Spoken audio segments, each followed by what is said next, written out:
Hello everyone, my name is Phawx. This is the INEO. This is running AMD's 4500U, their Renoir platform. Particular video is going to be a Game Pass spotlight. This particular video is not sponsored. I'm not paid for by Microsoft at all. I am an Xbox fan. I've had an Xbox since way back. I was in the Xbox Live beta program and I've beta tested other Xbox products. I am just a general Xbox fan. I am a Game Pass Ultimate subscriber. What that gives me, or what that offers me, is Game Pass for PC, which is what we're going to be playing here on the INEO because it's a PC platform, as well as a library on Xbox itself, and also xCloud, which you can use on your phone and other devices. And each one of those has different games on it, but again, specifically, we're going to be taking a look at the games that are offered through Game Pass for PC, and only a small subset of that. I've gone ahead and installed a bunch over here on the left-hand side. What's nice about Game Pass for PC, and specifically on these types of handheld PC devices, is that a large amount of these games are gamepad driven. So they anticipate that the user is going to be playing them with a controller. There will be some games on here, especially because of the new acquisition of Bethesda. They just put on Oblivion and Morrowind on here. So if we were to take a look at Morrowind will actually fail on this device. The reason being is because it's actually a portrait display. Anything that is before DirectX 9 will fail on this display with regard to trying to render. This screen is rotated and that API will fail when it's trying to resolve at that. There are ways to fix that. We just need to wrap that API layer, which I've done in previous videos before, specifically like how to play old PC games on these devices. I'm not going to be touching on that. It's just a thing to be mindful of. The other thing is Oblivion. This is a game that came out in 2008. This is a game that anticipates mouse and keyboard, so you do need to make arrangements for that to properly play that game. Having said that, for the most part, every other game that I have on here just plays just fine.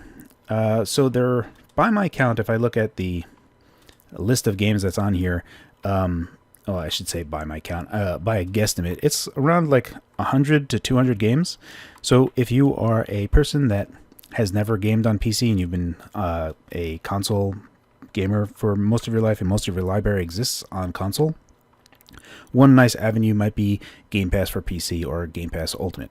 Anywho, that's my little spiel. I'm a big fan of Game Pass. I do encourage anyone to give it a try, especially with the extremely low price for the trial introduction, which probably isn't super great because it's you're going to be paying $1 for like 1 month or 3 months or whatever, but after that point it's going to go to $15, and you might wind up liking the service and then are on the hook for a subscription deal. I really do enjoy the service, but I also am an Xbox fan. Having said that, this is going to just be a spotlight on a bunch of different games that were available on Game Pass that run on this device. Most of the settings that are games that are going to be taxing resource-wise, so heavy 3D, are going to be on the low settings. So I won't be showing those settings. Just anticipate that the preset is set to low, but we will be running 800p for all of them. For indie games, you should really just anticipate that they are running at maximum settings. That is my little spiel. Let's go ahead and get into the spotlight proper.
Trees caught on some mines.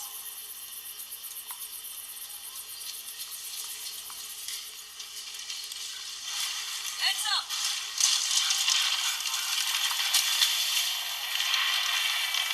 Oh!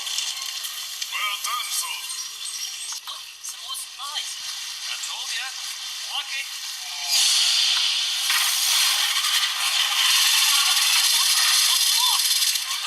Nice done, corrected. How the hell did the swarm get to an island? Sign of the times, old man. The entire world is infected with them. Keep pushing through. Gotta get out of this swamp.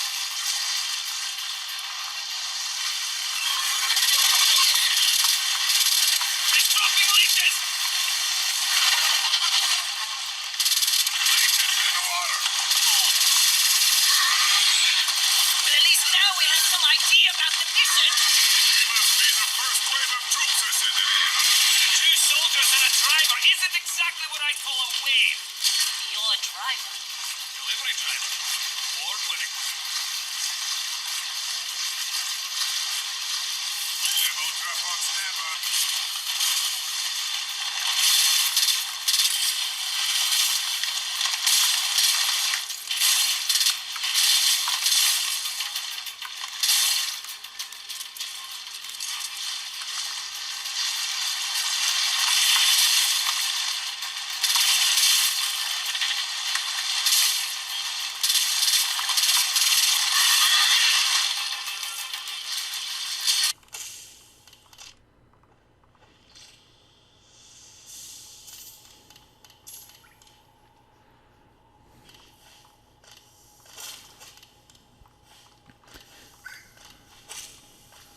So one thing to make note of here is that I am not capping frame rate at all. So we are running at near 200 FPS, which is consuming all 15 watt in the TDP scope, the ceiling that I've set.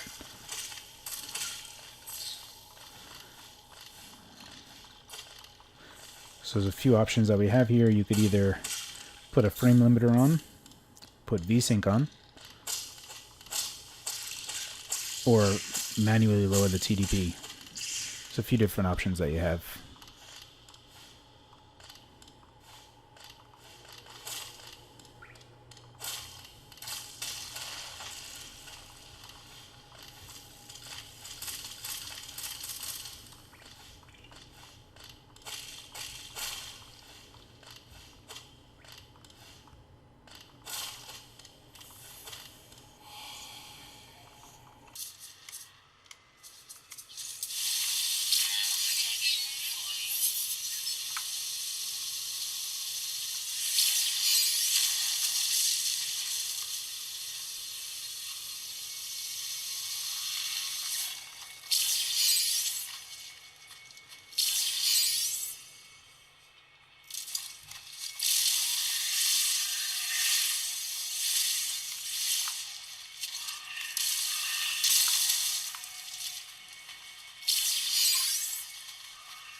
Glad you're up again.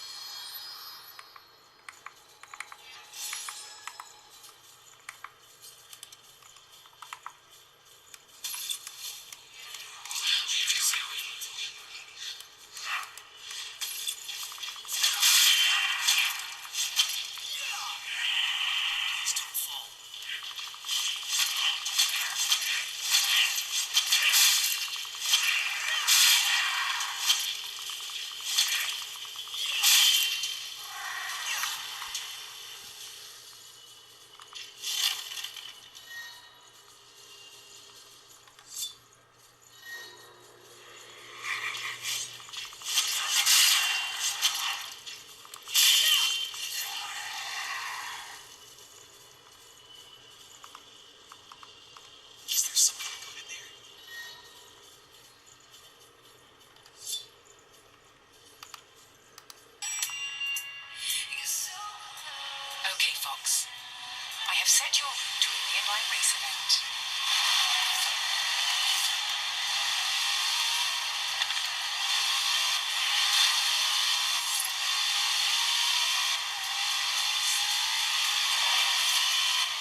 Alrighty, so that'll be the end of my little Game Pass spotlight. Hopefully there was enough variety for you guys to see what was available on the platform, to give you an idea of what's there. I did come across some people that had a misunderstanding that Game Pass was streaming only. That's not the case. All of these games are actually loaded on the device itself. You don't need to be online to play all of them. They run locally, natively on the machine itself, so you're not streaming. Game Pass Ultimate does include xCloud, which is a streaming service, but these particular games for Game Pass for PC are native run games. So that's one thing that I just want to make clear in case some people weren't fully understanding what the service provided. That is pretty much my look at it. I do hope that Microsoft makes an Xbox Series H or Series P or Series V, whatever they planned on calling it. Anywho, that was my little Game Pass spotlight. Hope you guys enjoyed it. As always, guys, thank you for your time, and thanks for watching.